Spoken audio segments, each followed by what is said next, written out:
हमारे व्यस्त जीवन में ईश्वर की आवाज़। प्रभु के शिष्यों ने कहा, प्रभु हमारा विश्वास बढ़ाइए।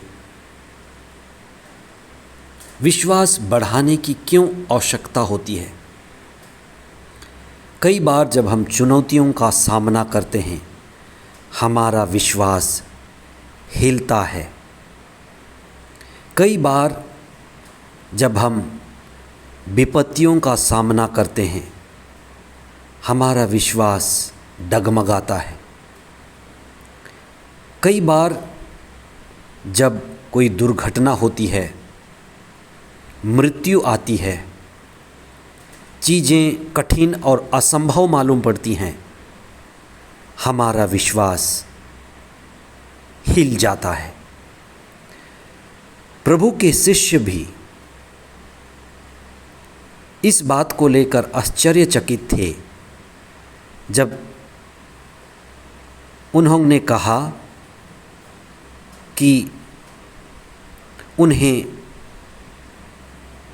3 बार नहीं, 7 बार नहीं, 7 गुना 70 बार क्षमा करना है, असंख्य बार क्षमा करना है।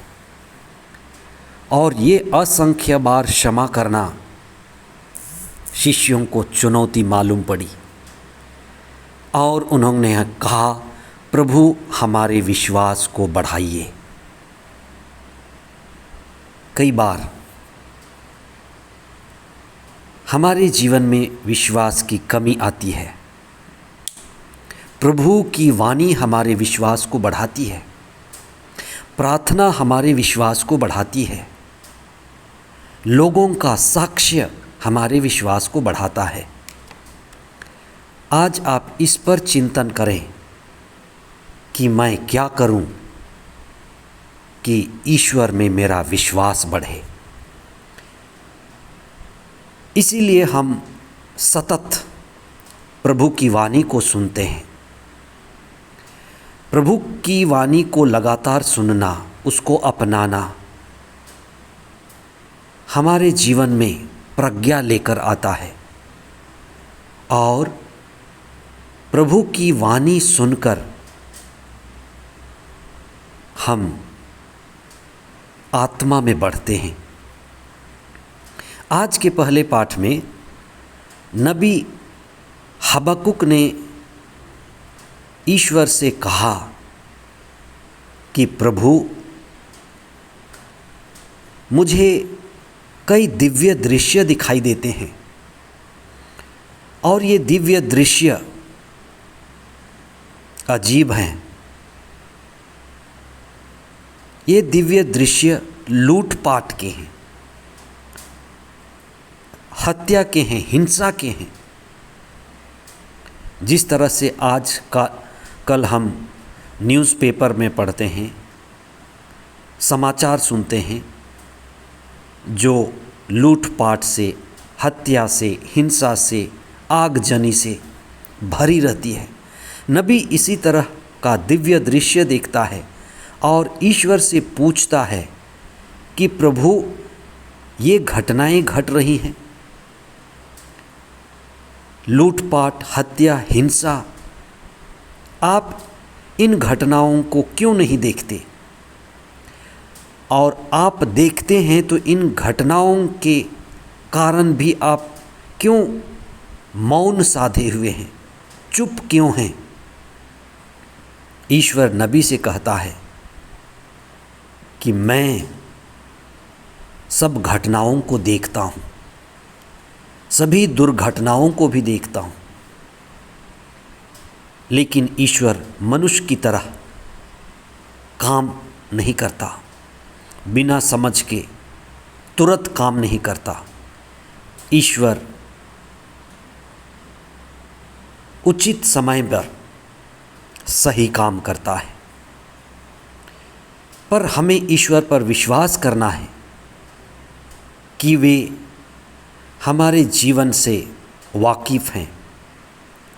ईश्वर जागा है, सजग है, चेतनशील है, उससे कुछ भी बातें छिपी हुई नहीं हैं। समय आने पर ईश्वर कदम उठाता है। इसलिए हम सतत ईश्वर पर विश्वास बनाए रखें। आज के दूसरे पाठ में संत पौलुस ने तिमोथी से कहा है कि तिमोथी, ईश्वर ने तुम्हें कई वरदान दिए हैं, उन वरदानों को विकसित करो। ईश्वर के सभी वरदान उसकी महत्तर महिमा के लिए हैं, कलीसिया की सेवा के लिए हैं, लोगों को सिखाने के लिए है। हमें पवित्र आत्मा के सभी वरदानों को स्वीकार करना है और उन्हें विकसित करना है और उन वरदानों का सदुपयोग भी करना है। संत पौलुस कहते हैं कि तुम अपने में उत्साह बनाए रखो। आज आप अपने जीवन में देखें कि आप उत्साह बनाए रखते हैं, वरदानों को सदुपयोग करें अच्छे कामों के लिए और ईश्वर से जुड़े रहें। आज के सुसमाचार में ईसा के शिष्य ईसा से आग्रह करते हैं कि प्रभु हमारे विश्वास को बढ़ाइए। संत लूकस के सुसमाचार में अध्याय 11 पद संख्या 2 में ईसा के शिष्यों ने आग्रह किया था कि प्रभु हमें प्रार्थना करना सिखाइए। आज वे कह रहे हैं, प्रभु हमारे विश्वास को बढ़ाइए। जो प्रार्थना करता है उसका विश्वास बढ़ता है। जो प्रभु के वचन को पढ़ता है उसका विश्वास बढ़ता है। जो प्रभु के वचन में छिपे साक्ष्यों को समझ पाता है उसका विश्वास बढ़ता है। जब आप किसी प्रार्थना सभा में जाएंगे, प्रभु के वचन को सुनेंगे, तो कई लोग साक्ष्य देते हैं, उससे हमारा विश्वास बढ़ता है। हमारे अंदर आत्मविश्वास की भी ज़रूरत है कि हम शरीर नहीं, शरीर के आगे मन नहीं, मन के आगे हम आत्मा हैं।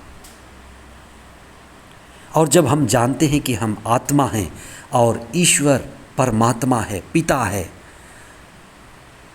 तो हमारा विश्वास बढ़ता है। और जो भी हम कार्य करते हैं, सेवा कार्य, वह हमारा धर्म है।